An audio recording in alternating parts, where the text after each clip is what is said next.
जय श्री हरि। प्रभु मुझे सहारा है तेरा, जग के पालनहार। कार्तिक मास महात्म की कथा कहूँ विस्तार। जय श्री हरि। दोस्तों, लिखवाओ से निज दया से सुंदर भाव बताकर कार्तिक मास 24वां अध्याय सुनो सुधाकर। कार्तिक मास अध्याय 24। राजा पृथु बोले, हे मुनि श्रेष्ठ, आपने तुलसी के इतिहास, व्रत, महात्म के विषय में कहा। अब आप कृपा कर मुझे यह बताइए कि कार्तिक मास में क्या और भी देवताओं का पूजन होता है, यह भी विस्तार पूर्वक बताइए। नारद जी बोले, पूर्व काल की बात है। सह पर्वत पर करवीकर में धर्मदत्त नामक विख्यात कोई धर्मज्ञ ब्राह्मण रहते थे।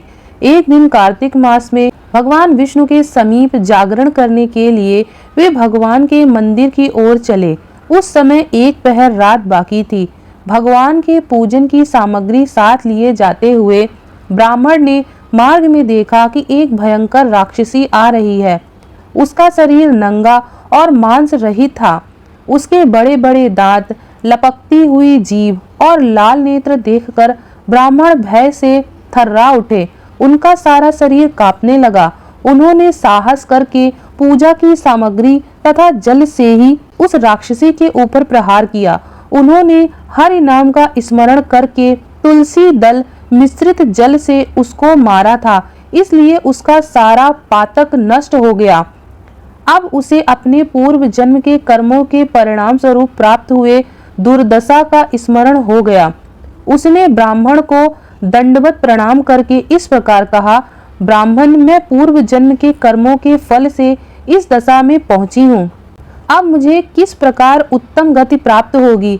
धर्मदत्त ने उसे इस प्रकार प्रणाम करते देखकर आश्चर्यचकित होते हुए पूछा, किस कर्म के फल से तुम इस दशा को पहुंची हो?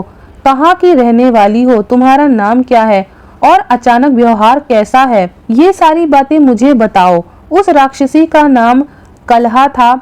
कलहा बोली, ब्राह्मण, मेरे पूर्व जन्म की बात है। सौराष्ट्र नगर में भिक्षु नामक एक ब्राह्मण रहते थे। मैं उनकी पत्नी थी। मेरा नाम कलहा था और मैं बड़े क्रूर स्वभाव की स्त्री थी। मैंने वचन से भी कभी अपने पति का भला नहीं किया, उन्हें कभी मीठा भोजन नहीं परोसा, सदा अपने स्वामी को धोखा ही देती रही। मुझे कलह विशेष प्रिय था, इसलिए मेरे पति का मन मुझसे सदा उद्विग्न रहा करता था। अंतोगत्वा उन्होंने दूसरी स्त्री से विवाह करने का निश्चय कर लिया। तब मैंने विष खाकर अपने प्राण त्याग दिए। फिर यमराज के दूत आए और मुझे बांधकर पीटते हुए यमलोक में ले गए। वहां यमराज ने मुझे देखकर चित्रगुप्त से पूछा, चित्रगुप्त, देखो तो सही इसने कैसा कर्म किया है। जैसा इसका कर्म हो उसके अनुसार यह शुभ या अशुभ प्राप्त करे। चित्रगुप्त ने कहा, इसका किया हुआ कोई भी शुभ कर्म नहीं है। यह स्वयं मिठाइयां उड़ाती थी और अपने स्वामी को उसमें से कुछ भी नहीं देती थी।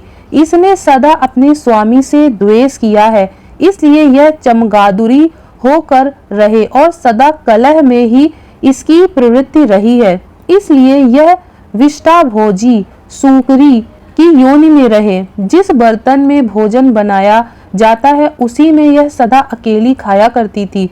अतः इसके दोष से यह अपनी ही संतान का भाण करने वाली बिल्ली हो।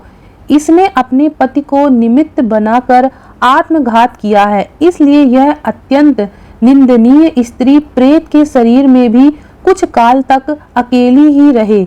इसे यमदूतों द्वारा निर्जल प्रदेश में भेज देना चाहिए। वहां दीर्घ काल तक यह प्रेत के शरीर में निवास करे।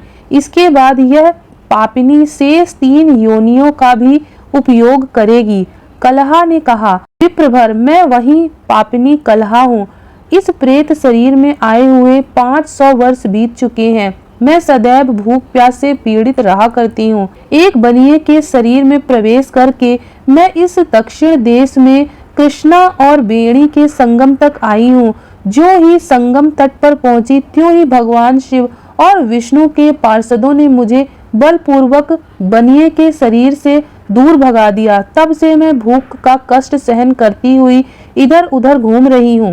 इतने में ही आपके ऊपर मेरी दृष्टि पड़ गई। आपके हाथ से तुलसी मिश्रित जल का संसर्ग पाकर मेरे सब पाप नष्ट हो गए हैं। द्विज श्रेष्ठ, अब आप ही कोई उपाय कहिए, बताइए मेरे इस शरीर से और भविष्य में होने वाली भयंकर 3 योनियों से किस प्रकार मुक्ति होगी। कलहा का यह वचन सुनकर धर्मदत्त उसके पिछले कर्मों और वर्तमान अवस्था को देखकर बहुत दुखी हुआ। फिर उसने बहुत सोच विचार करने के बाद कहा। धर्मदत्त ने जो कहा उसका उल्लेख 25वें अध्याय में किया हुआ है। इस प्रकार अध्याय 24 समाप्त होता है। बोलो विष्णु भगवान की जय। 25वें अध्याय के लिए चैनल को सब्सक्राइब करना ना भूलें। वीडियो देखने के लिए धन्यवाद।